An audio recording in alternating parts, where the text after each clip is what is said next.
Baik, sekarang kita akan berbincang mengenai kasus dugaan gratifikasi Gubernur Papua Lukas NMB yang sejak awal menyita perhatian publik, mulai dari terkendalanya penangkapan Lukas hingga tersangka Lukas yang kemudian didatangi langsung oleh Ketua KPK.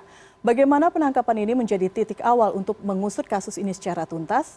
Betulkah ini murni penegakan hukum dan tidak bermuatan politis? Sudah bergabung bersama saya, Koordinator Masyarakat Anti Korupsi Indonesia atau MAKI, Boyamin Saiman, dan Kabak Pemberitaan KPK Ali Fikri, melalui sambungan telepon. Selamat malam Bapak-Bapak. Selamat malam, Assalamualaikum. Waalaikumsalam, terima kasih waktunya di CNN Indonesia. Saya ke Mas Ali terlebih dahulu, update hingga malam ini seperti apa, informasi terakhir akan dilakukan pembantaran, tapi kondisi Gubernur Papua sendiri seperti apa saat ini Mas Ali? Iya, jadi tadi sudah diumumkan ya bahwa per hari ini kami melakukan penahanan di rutan Pondok Jaya Guntur, tetapi karena alasan kesehatan tentu kemudian dilakukan pembantaran penahanan atau tweeting gitu ya, kalau dalam istilah hukumnya.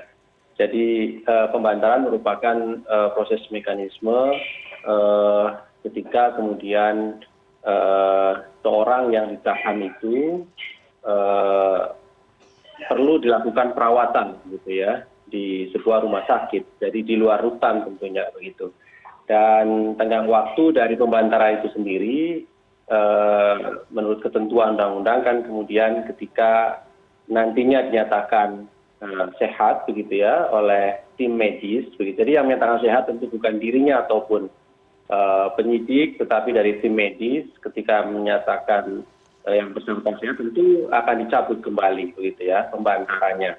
Dan ya tentu kemudian berikutnya ditahan di rutan. Tetapi perlu juga kami sampaikan pembantaran tentu tidak dihitung gitu ya untuk waktunya yang nanti di dalam proses penanganan perkara itu kan biasa kita sebut misalnya dengan dipotong masa tahanan. Nah, masa tahanan itu tidak berlaku ketika dilakukan pembantaran begitu. Baik. Ketika KPK memutuskan dilakukan pembantaran, apakah Gubernur Papua dalam kondisi tidak berkomunikasi secara visual? Kalau kami lihat duduk di kursi roda, tapi apakah masih bisa berkomunikasi dengan baik? Ya, semua catatan kesehatan itu kan ahlinya yang bisa menentukan, gitu ya.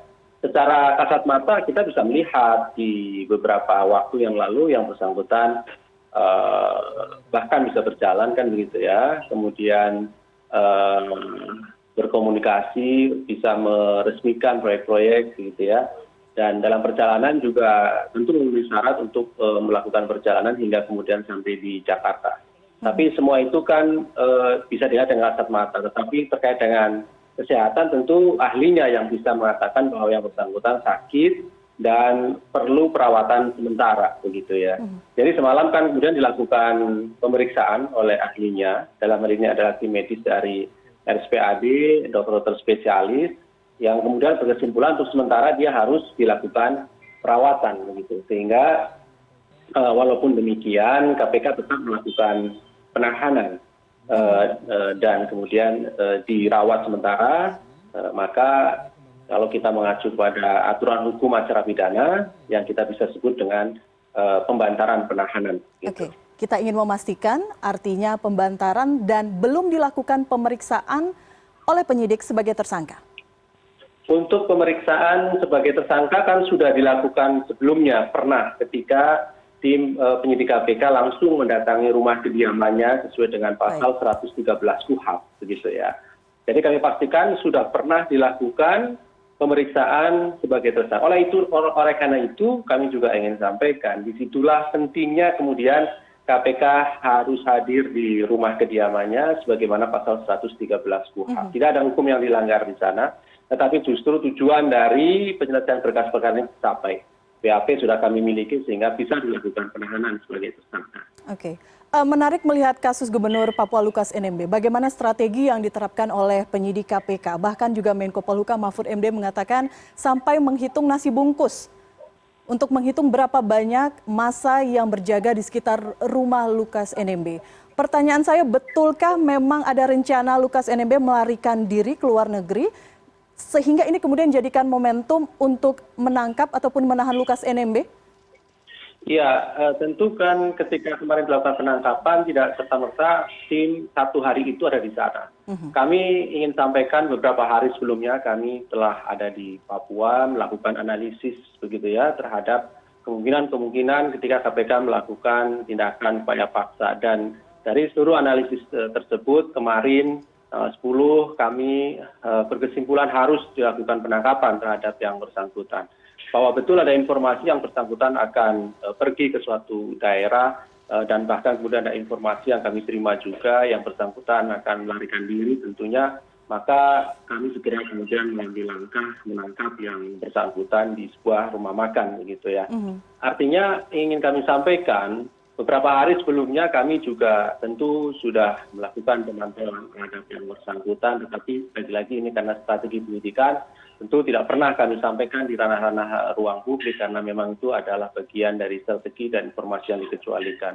Tetapi pada ujungnya tujuannya tercapai bahwa kemudian kami melakukan penangkapan dan hari ini kami ekspos, kami sampaikan, kami informasikan kepada masyarakat konstruksi perkaranya, pasal-pasal dan kemudian kronologis dari penangkapan. Tentu tidak berhenti sampai hari ini kami melakukan penyidikan, kami terus kembangkan. Bahkan kemungkinan diterapkannya pasal-pasal lain, bahkan undang-undang lain seperti tindak pidana pencucian uang tentu terus kami dalami. Kami tidak akan pernah berhenti dalam satu titik ketika menyelesaikan satu perkara, pasti KPK kembangkan lebih lanjut, dan itu hampir semua perkara yang ada di KPK, termasuk yang ini tentunya.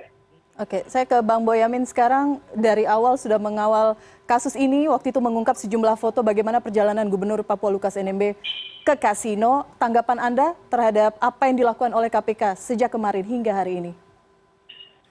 Ya fair, apresiasi terhadap langkah KPK yang sudah mampu menangkap, meskipun memang kadang-kadang sering saya mengolok-olok. Kan tugas saya memang mengolok-olok gitu. Jadi saya yakin dimaklumi oleh pimpinan KPK dan insan KPK, tugas saya memang mengolok-olok kan. Tapi selamat deh gitu. Kedua, saya ingin menyampaikan bela sungkawa adanya korban sampai meninggal dunia atas proses penangkapan itu. Saya tidak ingin menyalahkan siapa-siapa. Itu aja yang ingin saya sampaikan dulu, Elvira. Oke, berbicara mengenai kasus ini, apakah memang hanya sampai di Gubernur Papua Lukas NMB? Saya ingin tanya ke Bang Boyamin karena sangat mengawal kasus ini. Bagaimana kemudian, apakah ada aliran dana atau ada pihak-pihak lain? Dikembangkan pencucian uang berkaitan dengan aktivitas judi, karena saya mendapat informasi ada yang membayari bahkan ketika main judi itu. Bahkan dia angkanya agak fantastis menurut versi saya, meskipun mungkin bagi yang membayari itu yang kecil karena puluhan miliar bahkan begitu. Jadi saya memahami KPK akan mengembangkan buktinya, memanggil saksi-saksi yang diduga turut ikut membayari aktivitas judi itu. Saya tidak ingin membuka siapa karena itu biarlah ranahnya KPK, saya tidak ingin melangkah garis itu. Tapi yakinlah saya akan tetap mengawal, bahkan sampai kalau tidak dikenakan pencucian uang berkaitan aktivitas judi itu, maka saya persiapkan gugat KPK pra peradilan, itu pasti.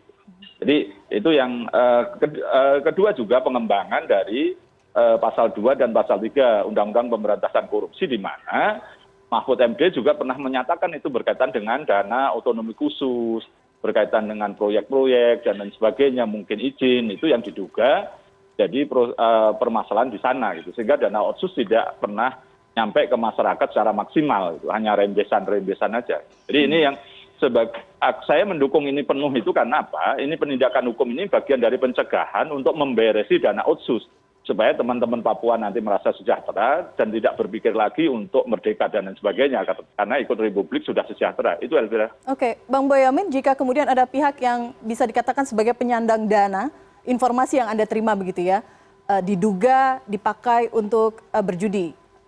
Apa kemudian kepentingannya? Dari sisi mana bisa kita lihat? Apa informasi awal yang Anda miliki? Diduga yang bersangkutan itu berkaitan dengan izin tambang, sehingga kemudian ya ketika ini Pak Lukas ini aktivitas judi butuh duit, nampaknya dia melakukan komunikasi dengan yang diduga berkaitan dengan izin tambang, dan itu diduga mengalirkan uang gitu. Jadi biarlah KPK nanti yang akan merumuskan itu, saya tidak ingin mendahului.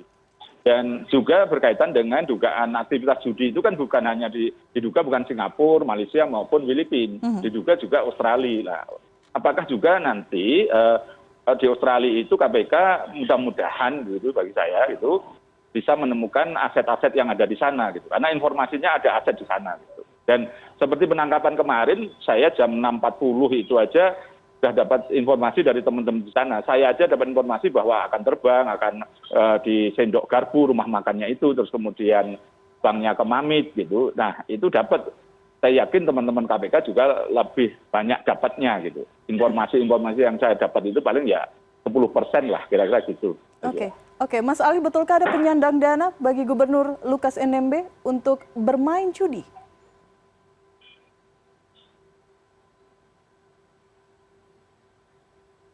Mas Ali? Halo Mbak Elvira. Baik, saya ulang pertanyaan saya. Betulkah ada penyandang dana bagi Gubernur Lukas NMB untuk bermain judi? Informasi awal tadi disampaikan oleh Bang Boyamin. Iya, baik. Jadi ya tentu terkait dengan segala informasi dari masyarakat, termasuk dari Mas Boyamin, pasti kami kembangkan nantinya ya, kami dalami. Beberapa waktu yang lalu juga kami telah memanggil saksi yang berkenaan dengan informasi tersebut, tentu masih terus kami kembangkan. Apa yang kemudian kami sampaikan hari ini misalnya ada dugaan penerimaan suap 1 miliar dan 11 miliar untuk dugaan gratifikasi itu baru bukti permulaan begitu ya.